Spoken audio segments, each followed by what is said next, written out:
포스코홀딩스 주주님들 반갑습니다. 이다윤입니다. 자, 우리 주주님들 어제 시장 보시고 좀 많이 놀라셨을 텐데요. 이 포스코홀딩스 주주님들 뿐만 아니라 대부분 투자자분들이 마음이 쉽지 않은 하루였을 것 같습니다. 자, 그래서 오늘 영상에서는 좀 해당 하락과 함께 꼭 확인하셔야 할 내용까지 좀 짚어드릴 텐데요. 여러분들 영상 시작 전에 구독이 부담스러우시다면 좋아요만이라도 꼭 부탁드리면서 내용 바로 시작을 해보도록 하겠습니다. 자, 최근에 포스코홀딩스 주가가 좀 이렇게 하락세를 타고 있는데요. 이 하락이 포스코홀딩스만의 문제가 아닙니다. 어제 코스피와 코스닥이 5%대까지 좀 하락이 나오면서 엄청난 급락이 나왔는데요. 어제 하락 종목 수만 하더라도 2200개의 종목이 넘었던 전면적인 하락장이었습니다. 자, 그래서 우리 포스코홀딩스에 무슨 악재가 나온 건 아닌가 이렇게 보실 필요는 전혀 없는 흐름이라는 거예요.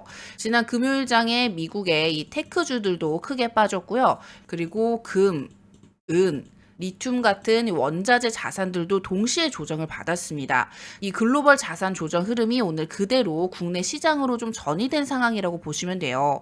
자, 여기에 자금 시장을 흔들고 있는 가장 큰 변수가 하나 있죠. 바로 차기 연준 의장 후보로 거론되고 있는 케빈 워시 인물에 대한 불확실성입니다. 자, 이 인물은 과거에 매파 성향, 즉 금리 인하에 굉장히 보수적인 사람으로 알려져 있어요. 그래서 시장에서는 이 금리 인하 사이클이 늦어지는 거 아니냐, 이제 긴축으로 다시 가는 거 아니냐 이런 우려가 좀 확 퍼지면서 테크주랑 원자재 쪽에서 매도세가 한 번에 나온 겁니다. 자, 그런데 여기서 또 중요한 포인트가 하나 있는데요. 이 케빈 워시를 지명한 사람이 바로 이 도널드 트럼프 대통령이라는 겁니다.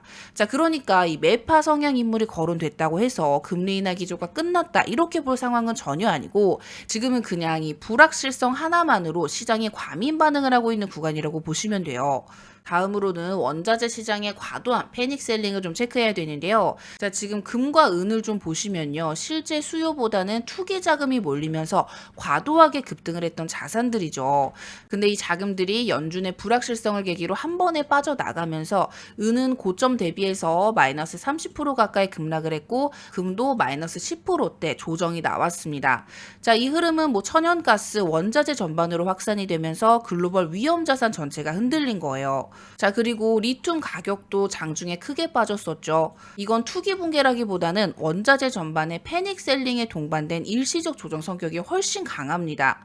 자, 리튬은 이 전기차 그리고 2차 전지 수요 기반에 올라온 자산이기 때문에 금이나 은이랑은 성격이 완전히 달라요. 그래서 저는 이 리튬 가격 조정 자체를 전혀 부정적으로 보지는 않고 있어요. 자, 그리고 마지막으로는 이 국내 증시의 속도 부담입니다. 지금 1월 한 달 동안 코스피, 코스닥이 모두 20% 가까운 급등이 나왔는데 이 정부 정책의 기대감, 유동성 유입으로 너무 빠르게 올라온 상황이었죠. 자, 이런 상태에서 글로벌 악재가 하나 터지니까 이참에 차익 실현을 하자 이런 매도가 한 번에 쏟아진 겁니다. 자, 그래서 이 포스코홀딩스의 하락은요. 이 연준의 불확실성 그리고 이 원자재의 패닉셀링 그리고 국내 증시 급등 이후에 이 차익 실현 이 세 가지가 동시에 겹친 조정이라고 보시면 되는데요.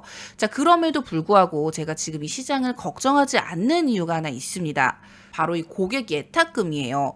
지금 시장에 대기 중인 자금이 100조 원을 넘어섰는데 과거 코스피가 3,000포인트를 갔을 때도 이 예탁금이 70조 원대 수준이었거든요.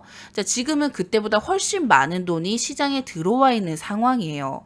그리고 실제로 오늘 같은 폭락장에도 지금 우리 개인들은 5조가 넘는 순매수를 했습니다. 즉 공포 속에서도 이건 기회다 좀 이렇게 보는 자금이 여전히 많다라는 건데 그래서 저는 시장이 쉽게 무너지지는 않을 거다. 지금 하락을 추세 붕괴로 보실 필요가 없다. 좀 이렇게 말씀을 드리고 싶습니다. 자, 그리고 역사적으로 보면요. 이런 전면 조정 구간이 오히려 중장기 매수 기회였던 경우가 훨씬 많았어요. 우리 포스코홀딩스도 마찬가지입니다. 지금 이 34만 원 선까지 좀 내려와 있지만 뭐 리튬 사업 구조, 소재 사업 확장, 중장기 성장 스토리 이 중에서 바뀐 건 단 하나도 없어요. 그래서 저는 여전히 포스코홀딩스의 중장기 흐름을 긍정적으로 보고 있고요. 국내 증시 상승 사이클도 아직 끝났다고 보지 않습니다. 그래서 이번 하락은 구조적 붕괴가 아니라 건강한 조정이다. 좀 이렇게 좀 판단을 하고 있고 좀 이런 시작 하락 때문에 괜히 겁먹고 좋은 종목을 저점에서 던질 필요가 전혀 없다라는 거예요. 그러니까 오히려 이럴 때일수록 여러분들이 좀 냉정하게 구조를 보시면서 대응을 하셔야 되겠습니다. 자, 그래서 여러분들 오늘 영상 좀 꼭 숙지하시길 바라면서 앞으로도 다음 흐름에서 왜 다시 기회가 오는지 제가 하나씩 계속 짚어드릴 테니까 테니까요. 꼭 구독 한 번씩 눌러주시고 영상 계속 시청을 해주시면 감사하겠습니다. 자, 그럼 오늘 영상은 여기서 마무리하도록 하겠고요. 저는 더 좋은 컨텐츠로 다시 인사드리도록 하겠습니다. 감사합니다.